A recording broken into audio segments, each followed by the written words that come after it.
Yo, what is up guys? Welcome to another episode of No Train, No Gain. Now then, the quality of the freestyle content in this one is not spectacular. It wasn't that successful a session, to be brutally honest. So instead with this one, I think I want to utilise the opportunity to do something that I've wanted to do for a while, and that is talk a little bit more about the issues and problems associated with making these train type series. So just to be clear about this session, it's kind of lowers and uppers, but training out in the sun, I just kind of lost energy very quickly. I was trying a lot of stuff off camera, like alt lemons and Beck type stuff, and soon afterwards, the quality of the combos dropped big time, and everything just became so laboured. But now then, with this series, as you all know, I've really enjoyed making this series and everything, but I want to just clear up some myths and stuff. So first of all, obviously with these videos, what you see is kind of not all there is to see.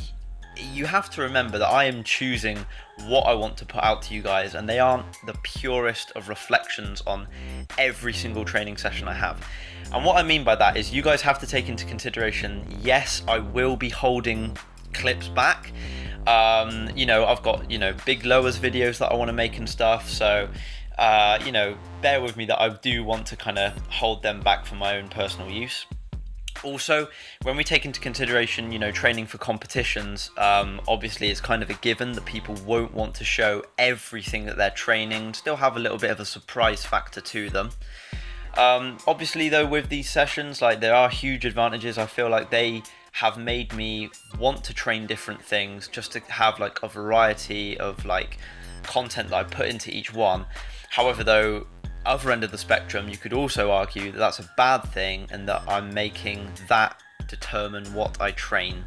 So for example, let's say you wanted to get really good at no touches. Well, if it just so means that you have to spend a lot of time doing several sessions working on them, which kind of is the case, then you can't help but make that a little bit repetitive.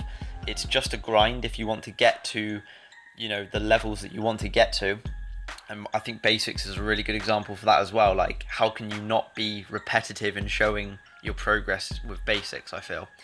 And when we talk about the authenticity of the training process, the reality is you're going to have good sessions and you're going to have bad sessions. I don't want beginner freestylers to think that every session we rock up to, we land whatever we're going for. It's not that straightforward.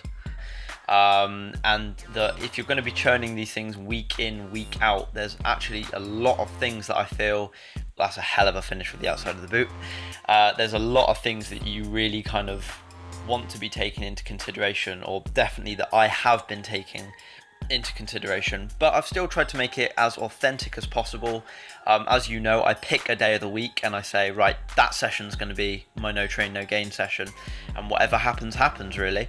I mean, obviously I do train more than just once a week, and of course I will have better sessions in some of those than what I do in the actual no train no gain session.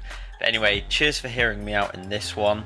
Shame the standards of the freestyle weren't as good as the previous episode. Got some very different videos in the pipeline for you guys anyway, and I'll catch you in the next one. Peace.